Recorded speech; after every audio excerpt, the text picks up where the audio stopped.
ভুটান, যাকে বলা হয় এশিয়া মহাদেশের সুইজারল্যান্ড। দেশটির সংখ্যাগরিষ্ঠ মানুষ বৌদ্ধ ধর্মের অনুসারী। বিশ্বে ভুটানই একমাত্র দেশ যেখানে মুসলমানদের জন্য কোনো মসজিদ নেই। দেশটিতে মসজিদ নির্মাণ একেবারেই নিষিদ্ধ, এমনকি প্রকাশ্যে নামাজ আদায় করা দেশটির আইনে দণ্ডনীয় অপরাধ।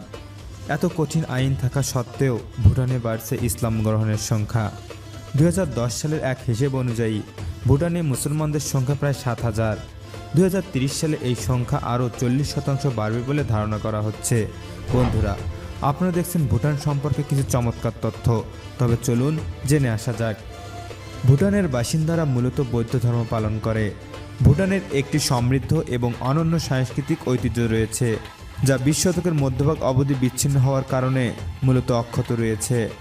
পর্যটকদের অন্যতম প্রধান আকর্ষণ হল দেশের সংস্কৃতি এবং ঐতিহ্য। ভুটানদের ঐতিহ্য তার বৌদ্ধ ঐতিহ্য গভীরভাবে বিস্তৃত। দক্ষিণ অঞ্চলের সর্বাধিক প্রচলিত হিন্দু ধর্ম ভুটানের দ্বিতীয় সবচেয়ে প্রভাবশালী ধর্ম।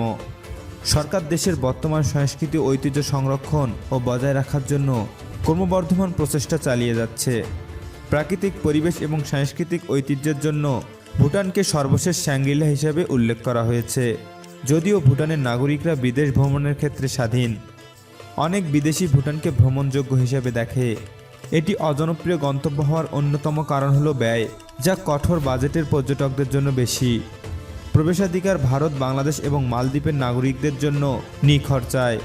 তবে অন্য সমস্ত বিদেশিদের একটি ভুটান ট্যুর অপারেটরের সাথে সাইন আপ করতে হবে এবং তারা দেশে থাকতে প্রতিদিন প্রায় $250 দিতে হবে।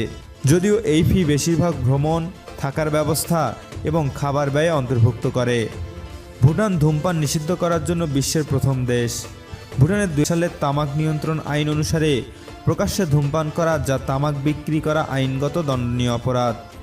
ভুটানের প্রধান খাবার হলো লাল চাল, বজরা, ভুট্টা ইত্যাদি। পাহাড় অঞ্চলের খাবারের তালিকায় রয়েছে মোরগ, চমড়ি গায়ের মাংস, শুকনো গরুর মাংস, শূকরের মাংস এবং মেষ শাবক ইত্যাদি। স্যুপ এবং সিদ্ধ মাংস, চাল, ফার্ন, মসুর ডাল এবং শুকনো সবজি, লাল মরিচ এবং পনিরের সাথে মশলা ইত্যাদি ভুটানের শীতকালের প্রিয় খাবার।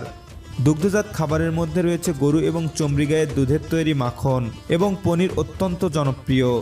প্রকৃতপক্ষে বেশিরভাগ দুধ দিয়েই মাখন এবং পনির বানানো হয়। জনপ্রিয় পানীয়ের মধ্যে রয়েছে মাখন চা, কালো চা, স্থানীয়ভাবে প্রস্তুতকৃত আরা, যাকে বলা হয় ভাতের মদ, এবং বিয়ার। জনপ্রিয় মশলার মধ্যে রয়েছে এলাচ, আদা, থিঙ্গে, যাকে বলা হয় সিচুয়ান মরিচ, রসুন, হলুদ এবং কেওড়া। যখন কেউ খাবারের জন্য অনুরোধ করে তখন বলে মেশু মেশু এবং ভুটানের ভদ্রতা অনুযায়ী অপরজন বিনয়ের সাথে প্রত্যাখ্যান করে তখন দ্বিতীয় এবং তৃতীয়বার অনুরোধ করা হয়। ভুটান ভ্রমণ করার জন্য একটি সুন্দর জায়গা।